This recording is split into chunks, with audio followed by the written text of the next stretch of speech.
ഇന്ന് ഞാൻ ഒരു മക്രോണി വെച്ച് പാസ്ത ഉണ്ടാക്കുന്നത് എങ്ങനെയാണെന്ന് കാണിക്കാം. 400 ഗ്രാമിൻ്റെ ഒരു പാസ്ത പാക്കറ്റ് എടുത്തിട്ടുണ്ട്. ഇത് ആദ്യം തന്നെ നമുക്ക് വെള്ളം ഒഴിച്ച് വേവിക്കാം.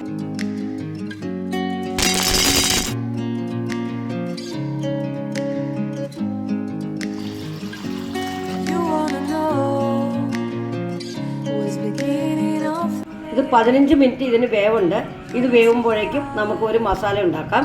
അതിന് ഞാൻ ബീൻസ്, ഒരു സവാള, ഒരു ക്യാരറ്റ്, ഒരു ഉരുളക്കിഴങ്ങ്, ഒരു തക്കാളി, പിന്നെ വലിയ ഇത്ര എടുത്ത് വെച്ചിട്ടുണ്ട്. പാസ്ത, നൂഡിൽസ് അതൊക്കെ ഉണ്ടാക്കുമ്പോൾ നമുക്ക് വെജിറ്റബിൾ ഓയിലോ ഒലിവ് ഓയിലൊക്കെയാണ് ഉപയോഗിക്കുന്നത് നല്ലത്. ഞാൻ സൺഫ്ലവർ ഓയിലാണ് ഉപയോഗിക്കുന്നത്. എണ്ണ ചൂടായി. ആദ്യം തന്നെ 1/2 ടീസ്പൂൺ ജീരകം ഇടാം. ജീരകമെല്ലാം പൊട്ടി ഇത് സവാള ഇടാം. കളറായിട്ടുണ്ട്. ഇനി നമുക്ക് ബീൻസ്,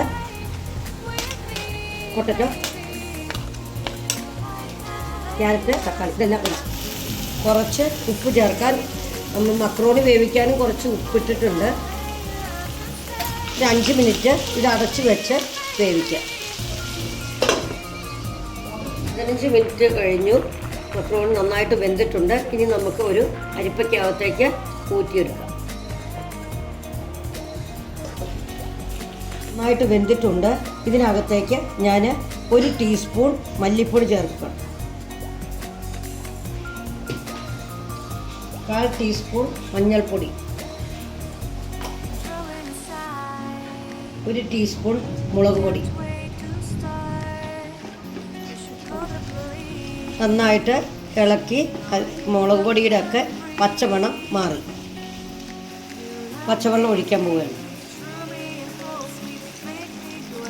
2 കപ്പ് ഞാൻ വെള്ളം ഒഴിച്ചു. ഇത് വെട്ടിത്തിളക്കും. ഇത് നമുക്ക് മക്രോണി നേരത്തെ വേവിച്ച് വെക്കുകയാണെങ്കിൽ ഉണ്ടാക്കാൻ വളരെ എളുപ്പമാണ്. ഞാൻ ഇതിനകത്ത് ചീസ് ചേർക്കുന്നുണ്ട്. ഞാൻ ഈ ചീസാണ് ഉപയോഗിച്ചത്. അമ്യൂലിൻ്റെ ചീസാണത്. ഈ ചീസ് ഇങ്ങനെ ഷീറ്റായിട്ടാണ് ഞാൻ 3 എണ്ണം എടുത്തിട്ടുണ്ട്. അത് നമ്മളുടെ ഇഷ്ടം അനുസരിച്ച് കൂടുതൽ ചീസ് ഇഷ്ടമുള്ളവർക്കാണെങ്കിൽ കൂടുതൽ ഇടാം. ചീസൊക്കെ ഇടുമ്പോൾ ഇതിൻ്റെ ടേസ്റ്റ് നന്നായിട്ട് നല്ലതാണ്. പിന്നെ പ്രോട്ടീനാണ് തന്നെ. നമ്മൾ എപ്പോഴും കാർബോഹൈഡ്രേറ്റ് അല്ലാതെ പ്രോട്ടീൻ ഫുഡുകൾ കഴിച്ചാലാണ് നമുക്ക് ശരീരത്തിനൊക്കെ നല്ലത്. ഇത് ചൂടുവെള്ളത്തിൽ കിടന്ന് ഇതിങ്ങനെ മെൽറ്റാവുന്നു. ചീസെല്ലാം മെൽറ്റായിട്ടുണ്ട്. നമുക്ക് ഇനി വേവിച്ച് വെച്ചിരിക്കുന്ന മക്രോണി ഇതിനകത്തേക്ക് ഇടാം.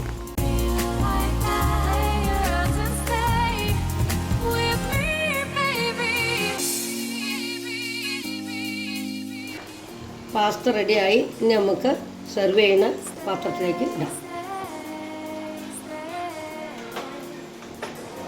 നല്ല ഹെൽത്തി ആയിട്ടുള്ള ഒരു ഡിഷാണിത്. ചീസൊക്കെ ഇട്ടതുകൊണ്ട് ഞാൻ 3 അല്ല 4 ചീസ് ഇട്ടു. ഇത് കുട്ടികൾക്കും വലിയവർക്കും ഒക്കെ കഴിക്കാം. ഇത് ബ്രേക്ക്ഫാസ്റ്റായിട്ടോ ഡിന്നറിനോ വൈകുന്നേരം ചായക്കൊക്കെ കഴിക്കാൻ നല്ലതാണ്.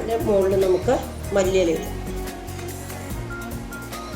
കാണുമ്പോൾ തന്നെ നല്ല ടേസ്റ്റ് ആണെന്ന് തോന്നുന്നില്ലേ?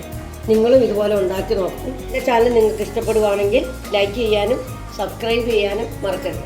Okay, by.